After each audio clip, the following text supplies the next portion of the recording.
So, at the moment, my most popular videos are the two where I talk about non-playable characters in Street Fighter V, and my least popular video is my one on Super Smash Bros. Melee, where I talk about Kirby. So today, buckle up for the most average video you're ever gonna see. We're talking about non-playable characters in Super Smash Bros. Melee, particularly the wireframes. I don't know why that's Ganon, don't worry about it. So, what are the wireframes? They're two non-playable characters you fight in Melee's various single-player modes, such as Crawl Melee and 100-Man Melee. The female wireframe is a clone of Zelda, and the male wireframe is a clone of Captain Falcon. Neither of them have any unique animations. Everything they have comes from the characters they're based on. One of the most obvious differences from the characters they're based on is the fact that they're both fucking massive. Resident Evil Village be like, I've no idea why they're so big. I swear they weren't like this in single player modes, although I guess I could be wrong. The wireframes have no voice lines.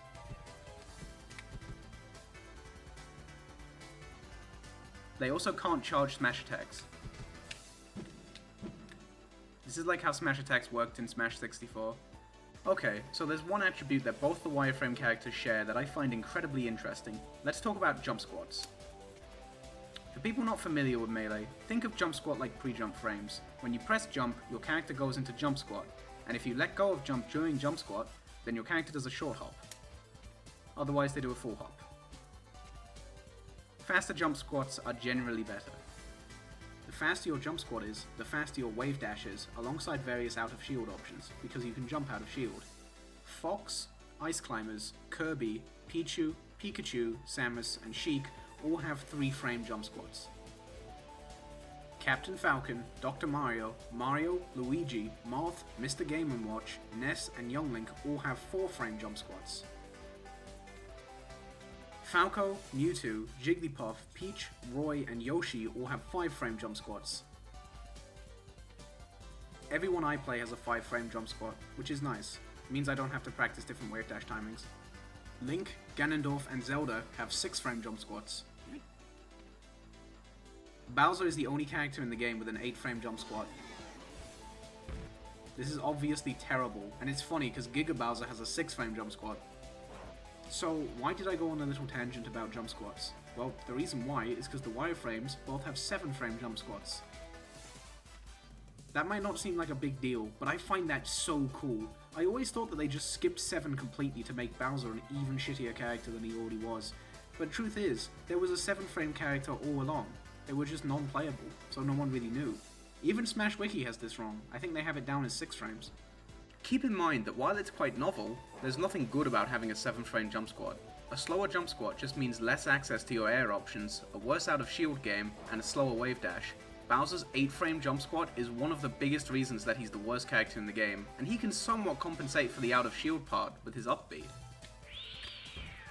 It's a frame 1 invincible move, so it's pretty good in that context. The female wireframe has a weight of 90, tied with Peach, Sheik, and Zelda.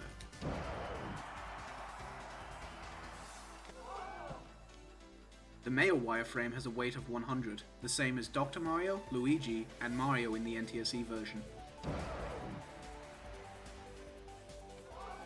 The wireframes both have a run speed of 1.5. This is the same as Bowser's. Also, the male wireframe has a faster initial dash. Their air attributes are very strange. They have very high jumps like Falco, but very slow falling speed like Jigglypuff. They're also incredibly slow in the air. So far, I've kind of been presenting this stuff as random facts, even though some of these traits are genuinely very bad. However, let's get into some real garbage.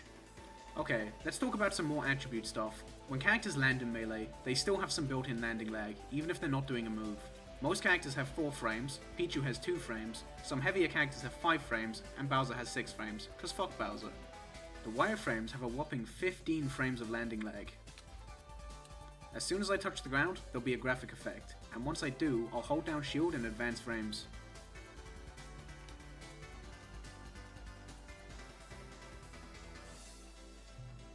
This is awful. Most L-cancelled aerials don't have this much landing lag. On the topic of landing lag, all of their aerials have 30 frames of it. Or 15 when you L-cancel. This is much more than most aerials. Now, to their credit, they have incredible special moves. All of them have 0 frame startup and 0 frames of recovery. That is to say that they have no special moves, which is kind of dog shit. When I realized that the Wireframes had no special moves, the first thing that came to mind was Ness. In my opinion, Ness is the only character in Melee with no good special moves. All 4 of them are terrible. However, there's no denying that it's better to have 4 bad special moves than to have none at all. You can find niche uses for bad specials, but you can't find uses for nothing. On top of missing out on valuable utility, having no special moves mean that you have no recovery options outside of double jumping and air dodging. For people familiar with Ultimate's air dodge, you can't grab ledge with Melee's air dodge, with the exception of Mewtwo. Having no up B also means that it's physically impossible to grab the ledge if your back is facing it. Now, the Wireframes aren't complete copy-pastes, their moves were mostly meant to be much shittier.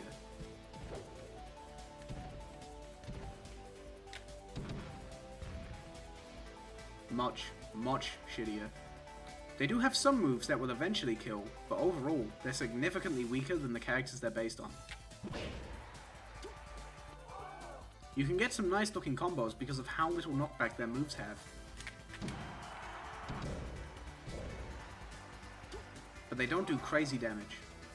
Nearly all of the original characters' graphic effects are gone. For example, Zelda's up smash has a magic effect, and makes a different sound when it hits. The female Wireframes is just a simple punch sound effect with no graphic effect. The only use of any graphic effects I could find on either character was in the female Wireframes' throws. These are just leftovers from Zelda, but it's something. Speaking of Zelda, you might have noticed that the female Wireframe animates a bit strangely.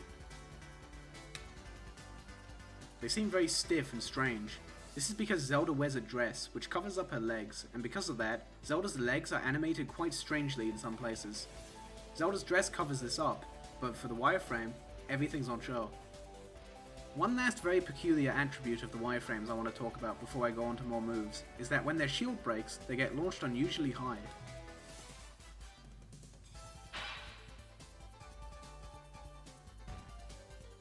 They go significantly higher than most characters, but not as high as Jigglypuff, who dies off the top. For the most part, the Wireframes' attacks are just shittier versions of the same attacks ripped from the original characters.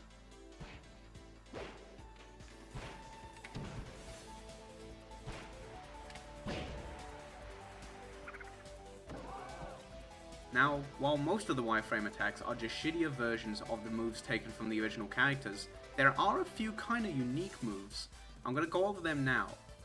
Before we look at hitboxes, you might notice some very subtle hurtbox differences between the male Wireframe and Captain Falcon. Captain Falcon is on the left.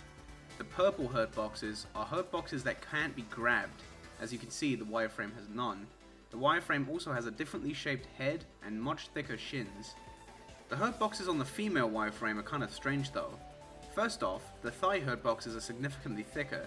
But what I find really strange is that the female Wireframe has unique shoulder hurtboxes that Zelda just doesn't. Let's look at one of the first significantly different moves. This is Zelda's jab. It hits 3 times and is quite disjointed.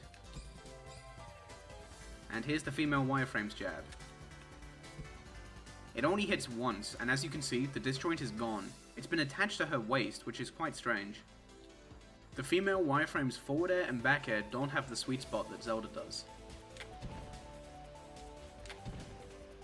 This combined with their higher landing lag makes them insanely bad. Down air is also missing the sweet spot, but on top of that the hitboxes are smaller. The female Wireframe's up air takes an already bad move and makes it significantly worse. Zelda's up air is a frame 14 disjointed explosion. On the Wireframe, it's frame 16. And is missing the disjoint. Of course, it's much weaker too. The female Wireframe's forward smash is the same speed as Zelda's, but it's only active for a single frame. It's also got a much smaller disjoint. Dash attack is particularly interesting. It starts on frame 6, the same as Zelda's, but while Zelda's lasts until frame 13, the Wireframes last until frame 18. Overall it's a much worse move, but that's kinda interesting. In terms of frame data and hitboxes, up tilt is mostly the same. Down tilt and forward tilt are almost identical, but they have one less active frame. As for the male wireframe, they're a lot more similar to Falcon. However, the few changes that are there I find a little more interesting than the differences between Zelda and the female wireframe. First off, you're probably familiar with Captain Falcon's knee jab and his rapid jab. No matter how hard you mash, the male wireframe will only ever do 2 punches. No third hit or rapid jab. Forward tilt is mostly the same, as is up tilt, but it's missing a hitbox on the knee. Down tilt is interesting though. Captain Falcon's down tilt starts on frame 10 and is active until frame 15. The wireframes starts on frame 10 but is active till frame 19. This isn't really practical, but it's kinda cool. Back air is the same deal as down tilt. Mostly the same, but it has more active frames. Captain Falcon's is active from frame 10 to frame 17, while the wireframes is active from frame 10 to frame 21. The male wireframe still has Captain Falcon's iconic knee, but it's completely gutted. The opponent's at 110% here. There's technically a sweet spot and a sour spot, but they're so close in power it's not really noticeable. Now here's one that I find really interesting. The wireframe's up air is active for more frames than Captain Falcon's. Captain Falcon's up air is active from frame 6 to 13.